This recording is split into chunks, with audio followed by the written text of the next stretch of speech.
they have it that in the TV show Claudius and the novels, that Posthumous sort of clocks on to Livia's machinations and sort of try and blow the whistle. And Augustus just sort of refuses to believe it and has him exiled. That's why he's exiled. In the real histories, we don't get that. We're told that Posthumous is sort of, he's not charismatic and well-loved. He's beastly. We don't really get any detail in Suetonius or anything about that. We're just told he's like, he's just a terrible, terrible, I think that's the word, or obviously translation. He's sort of beastly.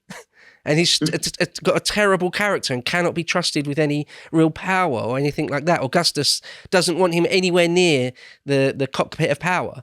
And so Robert Graves there changes that significantly. What isn't changed, what is real, is that, as soon as Augustus dies, whether it's Livia or Tiberius, again, in the real histories, it's absolutely not clear, one or either of them send a kill team out to the island where Posthumous is living out his days in exile to just kill him. Because, as you say, he's a rallying call. It's a perfect way to describe it. While he's got breath in his body, he's another claimant. So he must die. He must die immediately. He also confesses to Claudius. He says, I think Livia's been responsible for all these deaths. Yeah. So that's how come Claudius has his guard. From that point, Claudius has his guard up. And now in these episodes, we're getting Claudius as a young man played by Derek Jacobi.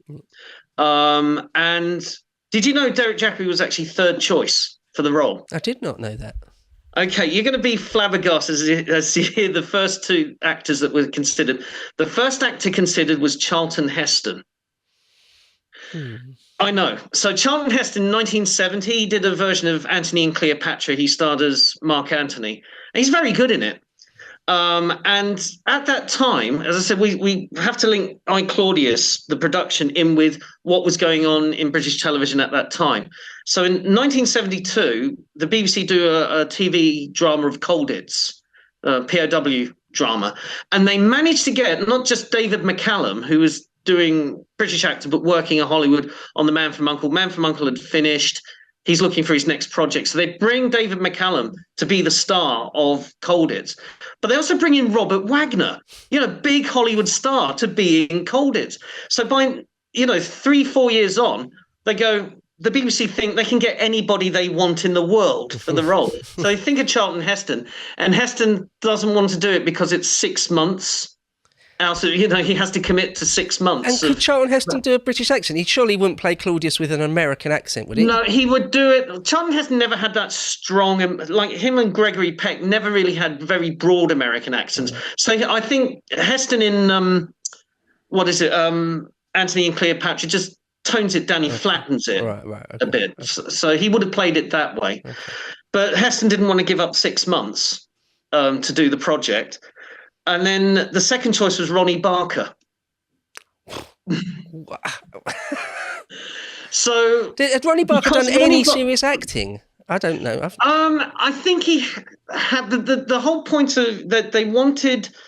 Yeah, I certainly think as a performer, Ronnie Barker could have done serious acting because so much of Porridge is pathos and Porridge, I suppose, and they're looking at that side. They're looking at him. Okay. Can you do it a little bit like Norman Stanley Fletcher, but with a stammer but also the thinking was that people would warm to Ronnie Barker immediately and say, "This is our hero. This is our guy."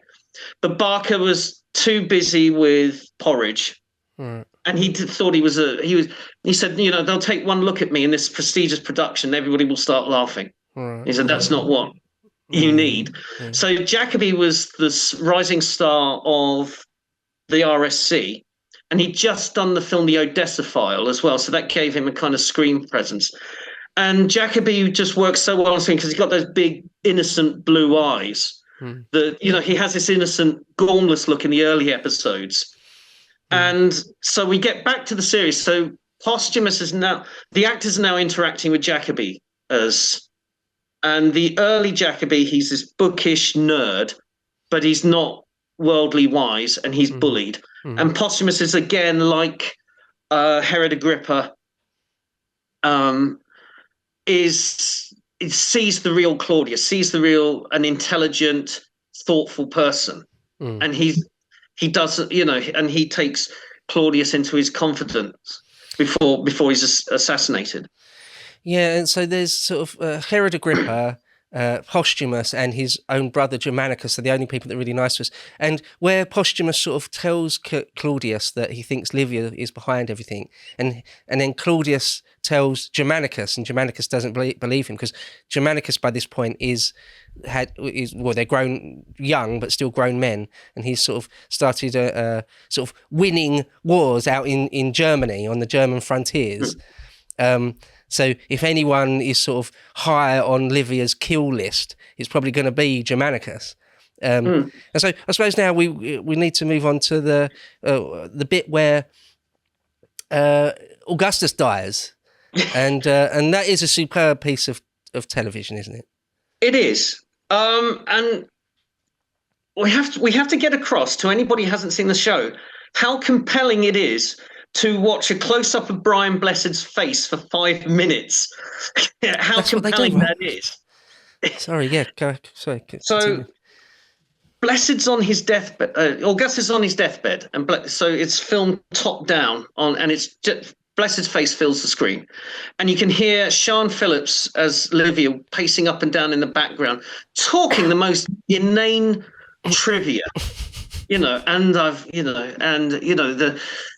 the people who do my hair these days, they're no good, and the farming's not good, and I've got to throw this party. And he's just lying there with his mouth slightly open and his eyes sort of try and follow Livia around the room. And then suddenly they settle straight at the camera. So he looks absolutely straight at the camera. His face fills the screen. Livia's still talking in the background. And I swear you can watch that and you can spot the moment where Blessed chooses when the light goes out of his eyes, when the life goes. It's an incredible performance because you can see a twink, just the slightest glimmer of life, and then the eyes are dead. And you can look at that scene over and over again and try and pick the exact point where Blessed chooses. And Weiss just said, you choose that moment in this scene. And Blessed said it was one of the hardest acting jobs he's ever done, doing that scene. Just motionless, but he has to die. And Weiss says, and when the light goes out of your eyes, Brian, that's when the light of Rome goes out. And that's the motivation for the scene. I can't praise Herbert Wise enough as a director in this show, because he understands the material so well. No, that is an amazing piece of acting from Brian Blessed there. Amazing. It's so subtle. It's so unbelievably subtle. There's a bit Kevin Spacey in LA Confidential. Yes. You know what I'm going to say, LA right? Confidential. He does the same thing. He does exactly the same thing. And it's, I imagine there's a handful of actors in the world that can do that, where you basically don't move. You hardly even moving your eyes. And yet, if you watch closely enough, you can sort of see the moment when they die. It's so subtle. It's unbelievable. It's very, very, very good. Honestly, very good. Life goes out of their faces. I don't know how it's done. I'm so glad you mentioned Kevin Spacey, because that's the such a parallel. Yeah. Well, yeah. And so the great Augustus is dead. The Augustan age has come to an end.